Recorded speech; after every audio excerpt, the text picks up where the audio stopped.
Today we will tell you about a boy who ate 150 vitamins for breakfast, and you will see what happened to his bones. These are not medical recommendations. This video is purely educational. The names of the characters have been changed. A 14-year-old kid, whom we will call TJ, was taken to a children's hospital with a broken arm, toothache, and general muscle weakness. The hospital staff didn't think his injuries were a priority, so he had to wait in a long line. Sitting in line, the young man lost consciousness and fell into a coma. None of the staff understood what had happened because this had never happened to him before. Last spring, TJ and his mother fell into a rough patch. Every day, upon returning from school, the boy saw his father consume large amounts of alcohol.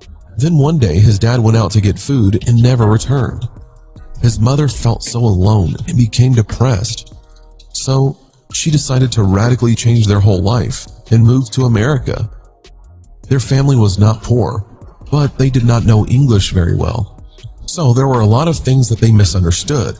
For example, they would easily get things confused at the supermarket. From early childhood, TJ was in love with chewy candy. While at the supermarket, his mother bought him a lot of chewable vitamins, which got mixed up with the sweets. Every day the boy ate about 40 for breakfast, not knowing that it was vitamins. This is already kind of strange because few parents will allow their child to consume sweets in such quantities. I think we can all agree that that is quite a lot.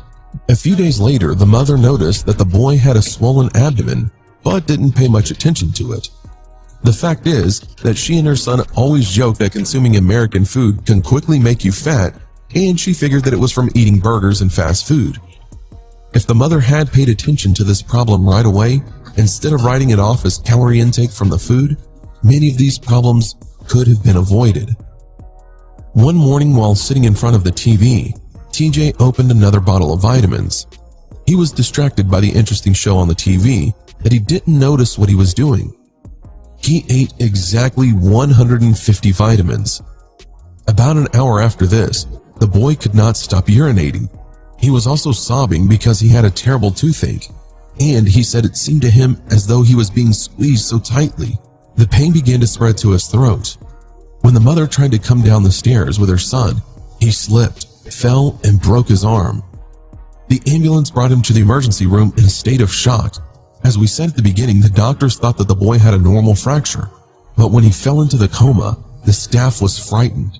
The broken bone was only a warning sign to a deeper, more serious problem. Studying his medical history, it was difficult to immediately determine what exactly happened. There were suggestions that he had hydrops because his stomach was swollen due to the accumulated fluid. Then they came to the conclusion that the liver of TJ was damaged. A blood test confirmed this diagnosis, but it also turned out that the boy had hypercalcemia, an elevated concentration of calcium in the blood plasma. Interestingly, the vitamins that TJ had eaten contained 0 calcium. According to the mother, her son did not eat anything else after the vitamins. In the blood work, they found a huge concentration of vitamins from A to E, but there was absolutely no zinc or iodine. The fact is that both vitamin groups B and C dissolve in water and are excreted from the body while urinating. Vitamins A and D do not dissolve, therefore remain in the blood. They can accumulate in the body for a long time, but do not cause any discomfort. But if they get into the organs, it can lead to disastrous consequences. First, the muscles begin to ache, the work of the heart and brain are disrupted, and severe headaches arise. Vitamin A remaining in the liver will destroy its cells. In addition, when it reacts with vitamin D, it suppresses its properties. Think about this for a moment. They found as much vitamin A in TJ's body than that which is contained in 750 chicken eggs. Vitamin D contributes to calcium being absorbed and removed from the intestine, thus maintaining its level within the normal range. Despite the fact that TJ did not use any drugs containing calcium, an incredible amount of vitamin A accumulated in the body, which suppressed the work of vitamin D, and the intestine ceased to excrete calcium, which led to hypercalcemia. Excess calcium began to accumulate in the bones. Also, vitamin A provoked hydrops, against which the process of bone destruction began. The cells of the bone tissue become limp, and the calcium from them gets directly into the blood. This happened to TJ because he regularly took chewable vitamins in large amounts, many times exceeding the recommended dose. Therefore, it is logical that when he fell, even though it was small, led to a fracture of the hand. Over the last 100 years, bodily injury caused by high consumption of various kinds of nutrients are not a rare phenomenon. For example, milk with a high content of vitamin D was invented for the prevention of rickets in children, but it became a frequent cause of bone deformation at an early age. Despite the fact that vitamin D affects the absorption of calcium by the liver, its contents in products has not been standardized. This led to the fact that in 1956, the British Association of Pediatricians recorded 204 cases of hypercalcemia in infants caused by an increased vitamin D content in milk. This actively developing disease prevented the full growth of a child's body.